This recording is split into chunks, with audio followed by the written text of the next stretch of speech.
વાગરાના ભરૂચ માર્ગની બિસ્માર હાલતથી મુસાફરો પરેશાન। એસટી બસ ખાડામાં ફસાઈથી મોટી દુર્ઘટના ટળી હતી। વાગરાથી ભરૂચ જઈ રહેલી એસટી બસ વિલાયત ડેરોલ માર્ગ પરના એક મોટા ખાડામાં ફસાઈ જતા મુસાફરોમાં ગભરાટ ફેલાઈ ગયું છે।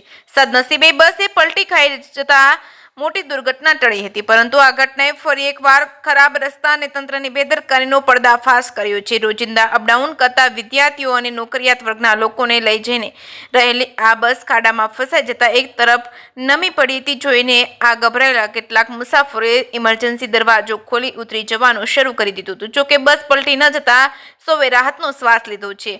માર્ગની દયનીય સ્થિતિ અને કોન્ટ્રાક્ટરની બેદરકારીથી વિલાયત ડેરોલ માર્ગની હાલત અત્યંત દયનીય છે। રસ્તા પર ઠેર ઠેર મોટા ખાડા પડી ગયા છે, જેના કારણે વાહન ચાલકોને ભારે હાલાકીનો સામનો કરવો પડી રહ્યો છે। આ માર્ગના સમારકામનું કામ ચાલી રહ્યું હતું, પરંતુ ચોમાસાના કારણે કોન્ટ્રાક્ટરે કામ અધૂરું છોડી દીધું છે। પરિણામે આખો રસ્તો ખોદી નાખવામાં આવ્યો છે। સિંગલ લાઇન પર જ વાહનો ચાલી રહ્યા છે, જેના કારણે ટ્રાફિક જામની સમસ્યા રોજિંદી બની ગઈ છે। સ્થાનિક વાહન ચાલકો તો આ રસ્તાને ટાળવા માટે લાંબો ફેરાવો લઈને મુસાફરી કરવા મજબૂર બન્યા છે। સ્થાનિકોમાં કોન્ટ્રાક્ટરની બેદરકારી ઉપરાંત વહીવટી તંત્રની નિષ્ક્રિયતા સામે પણ ભારે રોષ જોવા મળી રહ્યો છે। વારંવાર રજૂઆતો કરવા છતાં તંત્ર દ્વારા કોઈ નક્કર કાર્યવાહી કરવામાં આવી નથી। નાગરિકોની સલામતી અને સુવિધાને પ્રાધાન્ય આપવાને બદલે સત્તાધીશો અકસ્માત થવાની રાહ જોઈ રહ્યા હોય તેવું લાગી રહ્યું છે। જે કે ગુજરાતી સાથે કેતન મહેતા, ભરૂચ।